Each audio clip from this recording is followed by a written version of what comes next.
The Bamboo Cutter and the Moon Child. Long, long ago, there lived an old bamboo woodcutter.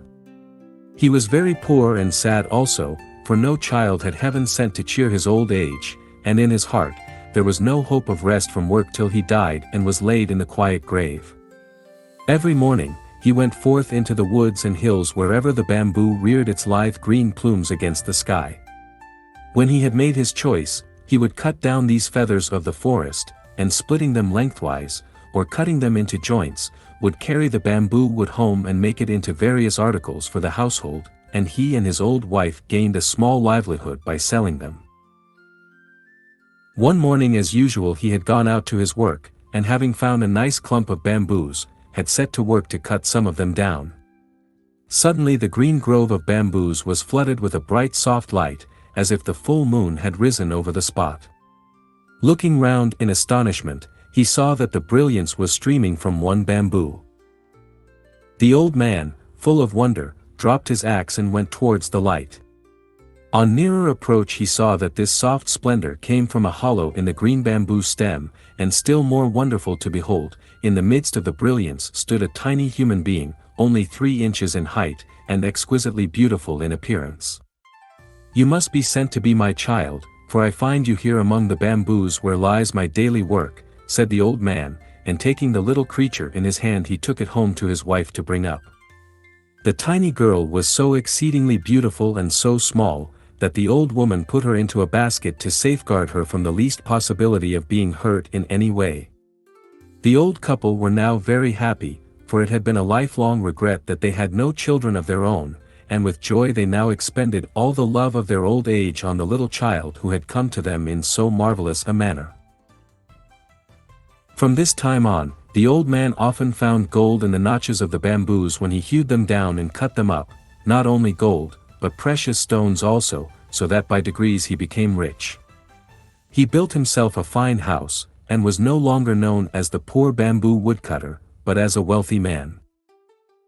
3 months passed quickly away, and in that time the bamboo child had, wonderful to say, become a full-grown girl, so her foster parents did up her hair and dressed her in beautiful kimonos. She was of such wondrous beauty that they placed her behind the screens like a princess, and allowed no one to see her, waiting upon her themselves. It seemed as if she were made of light, for the house was filled with a soft shining, so that even in the dark of night it was like daytime. Her presence seemed to have a benign influence on those there. Whenever the old man felt sad, he had only to look upon his foster daughter and his sorrow vanished, and he became as happy as when he was a youth. At last, the day came for the naming of their newfound child, so the old couple called in a celebrated name-giver, and he gave her the name of Princess Moonlight, because her body gave forth so much soft bright light that she might have been a daughter of the moon god. For 3 days the festival was kept up with song and dance and music. All the friends and relations of the old couple were present, and great was their enjoyment of the festivities held to celebrate the naming of Princess Moonlight. Everyone who saw her declared that there never had been seen anyone so lovely. All the beauties throughout the length and breadth of the land would grow pale beside her, so they said. The fame of the princess's loveliness spread far and wide, and many were the suitors who desired to win her hand, or even so much as to see her. Suitors from far and near posted themselves outside the house, and made little holes in the fence, in the hope of catching a glimpse of the princess as she went from one room to the other along the veranda. They stayed there day and night, sacrificing even their sleep for a chance of seeing her, but all in vain. Then they approached the house, and tried to speak to the old man and his wife or some of the servants, but not even this was granted them. Still, in spite of all this disappointment they stayed on day after day, and night after night, and counted it as nothing, so great was their desire to see the princess. At last, however, most of the men, seeing how hopeless their quest was, lost heart and hope both, and returned to their homes. All except 5 knights, whose ardor and determination, instead of waning, seemed to wax greater with obstacles. These 5 men even went without their meals, and took snatches of whatever they could get brought to them, so that they might always stand outside the dwelling. They stood there in all weathers, in sunshine and in rain. Sometimes they wrote letters to the princess, but no answer was vouchsafed to them. Then when letters failed to draw any reply, they wrote poems to her telling her of the hopeless love which kept them from sleep, from food, from rest, and even from their homes. Still Princess Moonlight gave no sign of having received their verses. In this hopeless state the winter passed. The snow and frost and the cold winds gradually gave place to the gentle warmth of spring. Then the summer came, and the sun burned white and scorching in the heavens above and on the earth beneath, and still these faithful knights kept watch and waited. At the end of these long months, they called out to the old bamboo cutter and entreated him to have some mercy upon them and to show them the princess, but he answered only that as he was not her real father, he could not insist on her obeying him against her wishes. The 5 knights on receiving this stern answer returned to their several homes, and pondered over the best means of touching the proud princess's heart, even so much as to grant them a hearing. They took their rosaries in hand and knelt before their household shrines, and burned precious incense, praying to Buddha to give them their heart's desire. Thus, several days passed, but even so they could not rest in their homes. So again, they set out for the bamboo cutter's house. This time, the old man came out to see them, and they asked him to let them know if it was the princess's resolution never to see any man whatsoever, and they implored him to speak for them and to tell her the greatness of their love, and how long they had waited through the cold of winter and the heat of summer, sleepless and roofless through all weathers, without food and without rest, in the ardent hope of winning her, and they were willing to consider this long vigil as pleasure if she would but give them one chance of pleading their cause with her. The old man lent a willing ear to their tale of love, for in his inmost heart he felt sorry for these faithful suitors and would have liked to see his lovely foster daughter married to one of them. So he went in to Princess Moonlight and said reverently, "Although you have always seemed to me to be a heavenly being, yet I have had the trouble of bringing you up as my own child and you have been glad of the protection of my roof. Will you refuse to do as I wish?" Then Princess Moonlight replied that there was nothing she would not do for him, that she honored and loved him as her own father, and that as for herself she could not remember the time before she came to earth. The old man listened with great joy as she spoke these dutiful words. Then he told her how anxious he was to see her safely and happily married before he died. "I am an old man, over 70 years of age, and my end may come any time now. It is necessary and right that you should see these 5 suitors and choose one of them." "Oh, why," said the princess in distress, "must I do this? I have no wish to marry now." "I found you," answered the old man, "many years ago, when you were a little creature 3 inches high, in the midst of a great white light. The light streamed from the bamboo in which you were hid and led me to you. So I have always thought that you were more than mortal woman. While I am alive it is right for you to remain as you are if you wish to do so, but someday I shall cease to be and who will take care of you then? Therefore, I pray you to meet these 5 brave men one at a time and make up your mind to marry one of them." Then the princess answered that she felt sure that she was not as beautiful as perhaps report made her out to be, and that even if she consented to marry any one of them, not really knowing her before, his heart might change afterwards. So, as she did not feel sure of them, even though her father told her they were worthy knights, she did not feel it wise to see them. "All you say is very reasonable," said the old man, "but what kind of men will you consent to see? I do not call these 5 men who have waited on you for months, light-hearted. They have stood outside this house through the winter and the summer, often denying themselves food and sleep so that they may win you. What more can you demand?" Then Princess Moonlight said she must make further trial of their love before she would grant their request to interview her. The 5 warriors were to prove their love by each bringing her from distant countries something that she desired to possess. That same evening the suitors arrived and began to play their flutes in turn, and to sing their self-composed songs telling of their great and tireless love. The bamboo cutter went out to them and offered them his sympathy for all they had endured and all the patience they had shown in their desire to win his foster daughter. Then he gave them her message that she would consent to marry whosoever was successful in bringing her what she wanted. This was to test them. The five all accepted the trial, and thought it an excellent plan, for it would prevent jealousy between them. Princess Moonlight then sent word to the first knight that she requested him to bring her the stone bowl which had belonged to Buddha in India. The second knight was asked to go to the mountain of Horai, said to be situated in the eastern sea, and to bring her a branch of the wonderful tree that grew on its summit.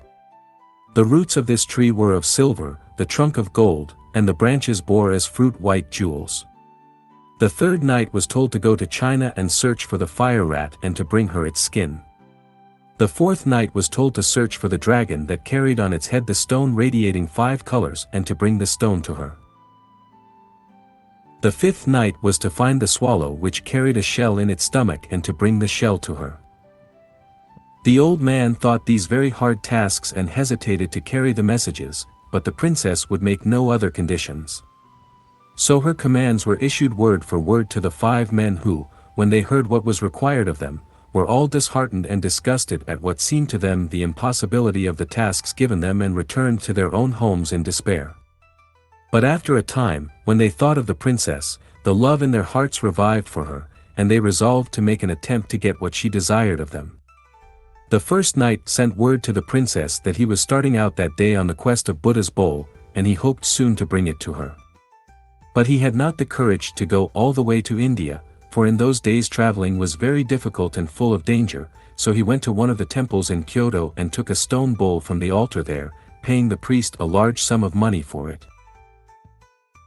He then wrapped it in a cloth of gold and, waiting quietly for 3 years, returned and carried it to the old man. Princess Moonlight wondered that the knight should have returned so soon.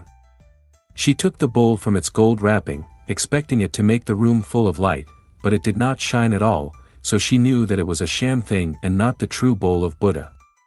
She returned it at once and refused to see him. The knight threw the bowl away and returned to his home in despair. He gave up now all hopes of ever winning the princess. The second knight told his parents that he needed change of air for his health, for he was ashamed to tell them that love for the Princess Moonlight was the real cause of his leaving them. He then left his home, at the same time sending word to the princess that he was setting out for Mount Horai in the hope of getting her a branch of the gold and silver tree which she so much wished to have. He only allowed his servants to accompany him halfway, and then sent them back. He reached the seashore and embarked on a small ship, and after sailing away for 3 days he landed and employed several carpenters to build him a house contrived in such a way that no one could get access to it. He then shut himself up with 6 skilled jewelers, and endeavored to make such a gold and silver branch as he thought would satisfy the princess as having come from the wonderful tree growing on Mount Horai. Everyone whom he had asked declared that Mount Horai belonged to the land of fable and not to fact. When the branch was finished, he took his journey home and tried to make himself look as if he were wearied and worn out with travel. He put the jeweled branch into a lacquer box and carried it to the bamboo cutter, begging him to present it to the princess. The old man was quite deceived by the travel-stained appearance of the knight, and thought that he had only just returned from his long journey with the branch. So he tried to persuade the princess to consent to see the man. But she remained silent and looked very sad.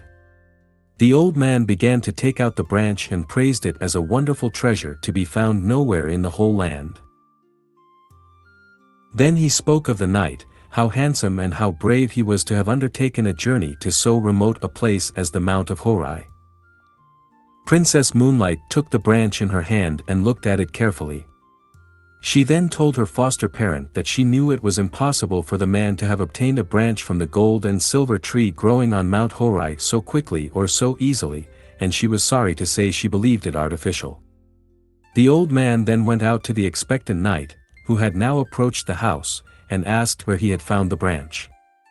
Then the man did not scruple to make up a long story. 2 years ago, I took a ship and started in search of Mount Horai. After going before the wind, for some time I reached the far eastern sea. Then a great storm arose and I was tossed about for many days, losing all count of the points of the compass, and finally we were blown ashore on an unknown island. Here I found the place inhabited by demons who at one time threatened to kill and eat me. However, I managed to make friends with these horrible creatures, and they helped me and my sailors to repair the boat, and I set sail again. Our food gave out, and we suffered much from sickness on board. At last, on the 500th day from the day of starting, I saw far off on the horizon what looked like the peak of a mountain. On nearer approach, this proved to be an island, in the center of which rose a high mountain. I landed, and after wandering about for 2 or 3 days, I saw a shining being coming towards me on the beach, holding in his hands a golden bowl. I went up to him and asked him if I had, by good chance, found the island of Mount Horai, and he answered, "Yes, this is Mount Horai." With much difficulty I climbed to the summit, where stood the golden tree growing with silver roots in the ground. The wonders of that strange land are many, and if I began to tell you about them, I could never stop. In spite of my wish to stay there long, on breaking off the branch I hurried back. With utmost speed it has taken me 400 days to get back, and, as you see, my clothes are still damp from exposure on the long sea voyage. I have not even waited to change my raiment, so anxious was I to bring the branch to the princess quickly. Just at this moment the 6 jewelers, who had been employed on the making of the branch, but not yet paid by the knight, arrived at the house and sent in a petition to the princess to be paid for their labor. They said that they had worked for over 1,000 days making the branch of gold, with its silver twigs and its jeweled fruit, that was now presented to her by the knight, but as yet they had received nothing in payment. So this knight's deception was thus found out, and the princess, glad of an escape from one more importunate suitor, was only too pleased to send back the branch. She called in the workmen and had them paid liberally, and they went away happy.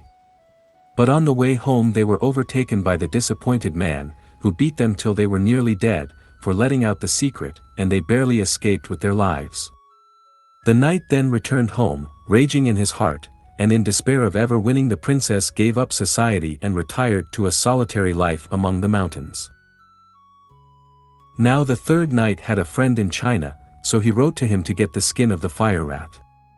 The virtue of any part of this animal was that no fire could harm it. He promised his friend any amount of money he liked to ask if only he could get him the desired article. As soon as the news came that the ship on which his friend had sailed home had come into port, he rode 7 days on horseback to meet him. He handed his friend a large sum of money, and received the fire rat's skin.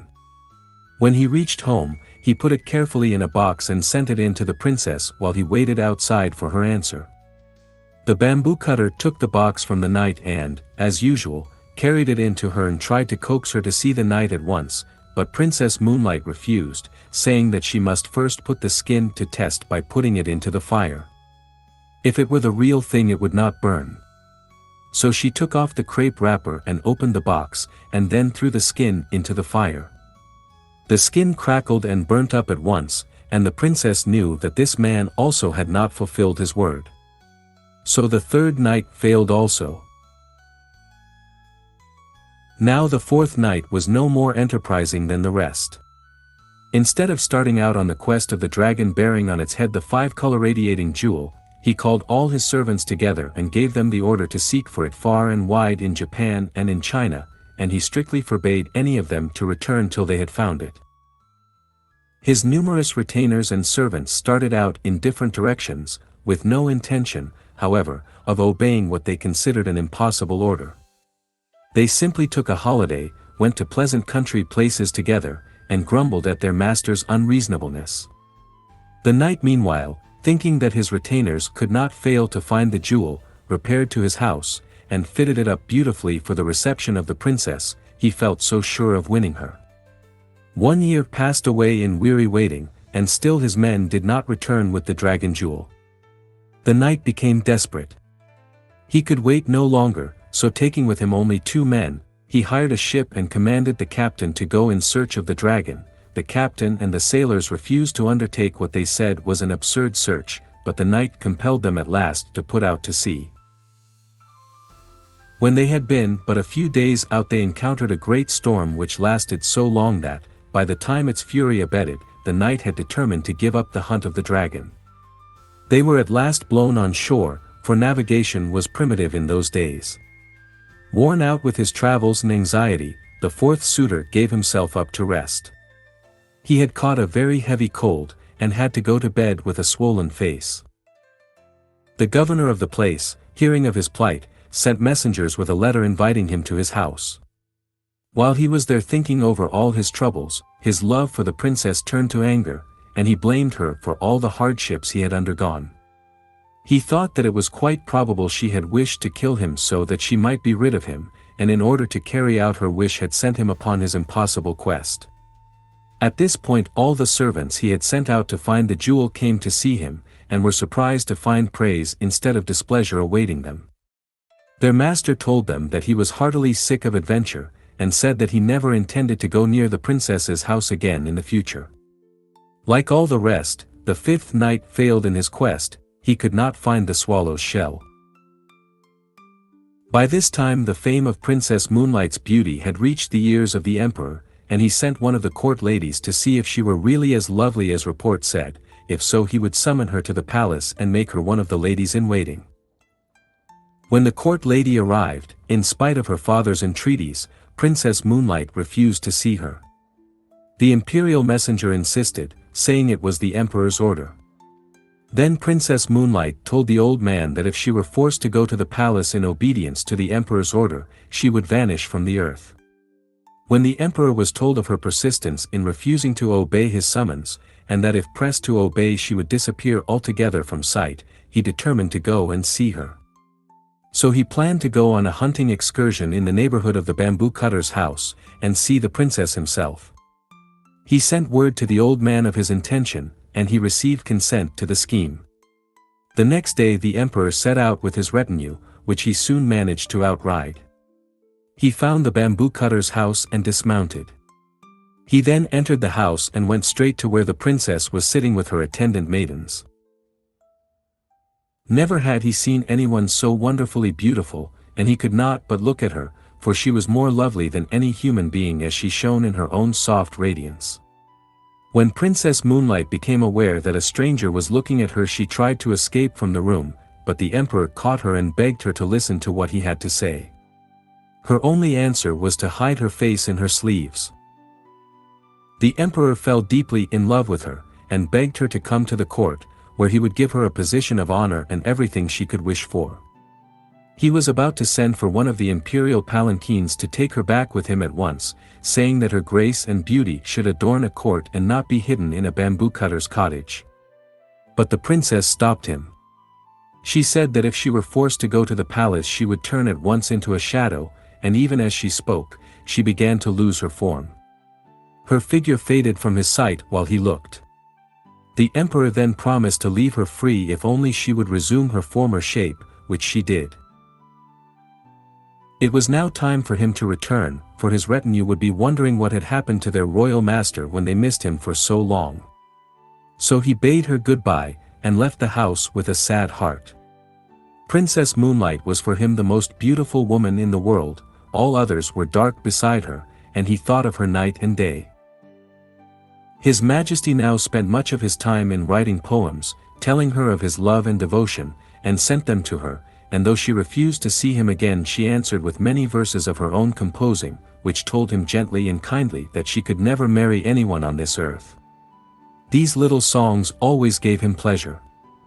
At this time her foster parents noticed that night after night the princess would sit on her balcony and gaze for hours at the moon, in a spirit of the deepest dejection, ending always in a burst of tears.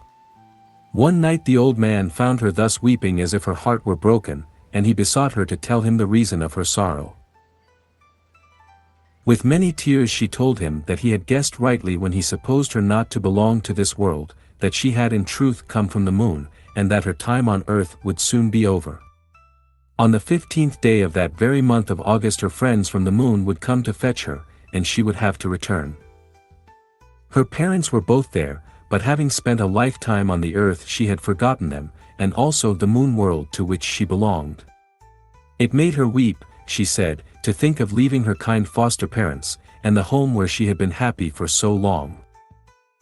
When her attendants heard this, they were very sad, and could not eat or drink for sadness at the thought that the princess was so soon to leave them.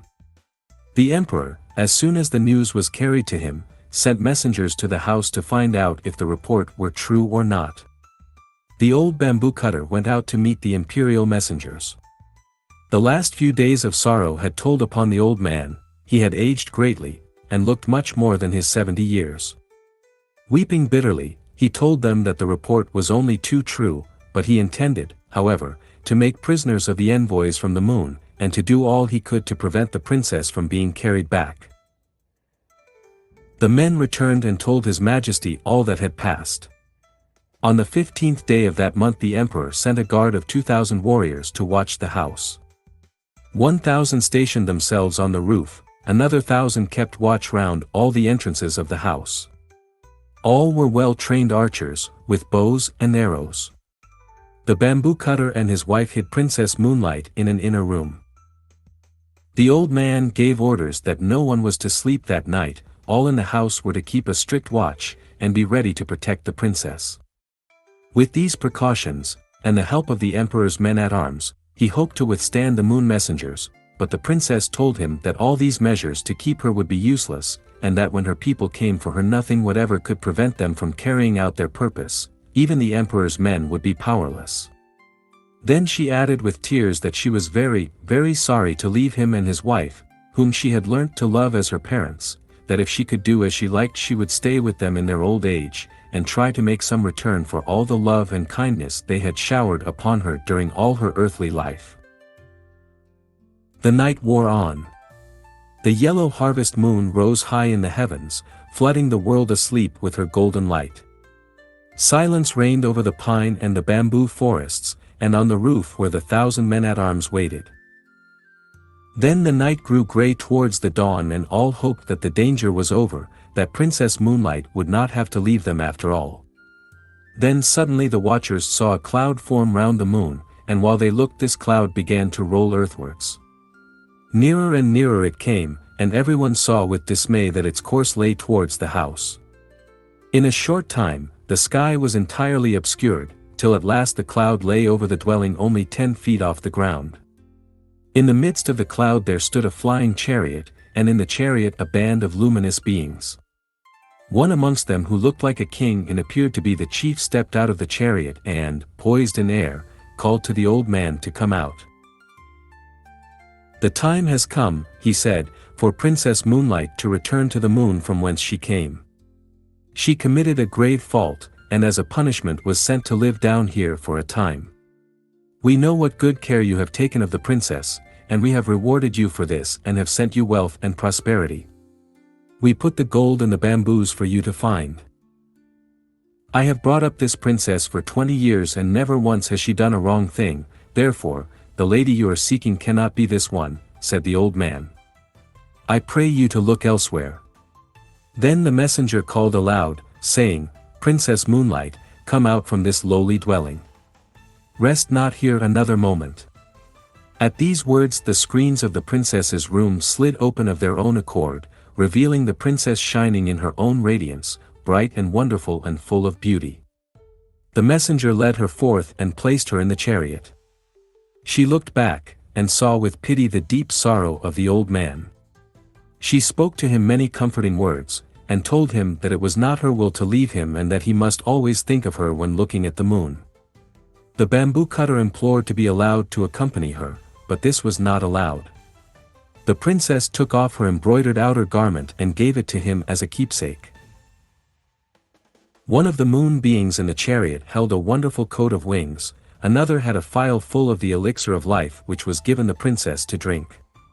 She swallowed a little and was about to give the rest to the old man, but she was prevented from doing so. The robe of wings was about to be put upon her shoulders, but she said, "Wait a little. I must not forget my good friend the emperor. I must write him once more to say goodbye while still in this human form." In spite of the impatience of the messengers and charioteers she kept them waiting while she wrote. She placed the phial of the elixir of life with the letter, and, giving them to the old man, she asked him to deliver them to the emperor. Then the chariot began to roll heavenwards towards the moon, and as they all gazed with tearful eyes at the receding princess, the dawn broke, and in the rosy light of day the moon chariot and all in it were lost amongst the fleecy clouds that were now wafted across the sky on the wings of the morning wind. Princess Moonlight's letter was carried to the palace. His Majesty was afraid to touch the elixir of life, so he sent it with the letter to the top of the most sacred mountain in the land, Mount Fuji, and there the royal emissaries burnt it on the summit at sunrise. So to this day people say there is smoke to be seen rising from the top of Mount Fuji to the clouds. The end.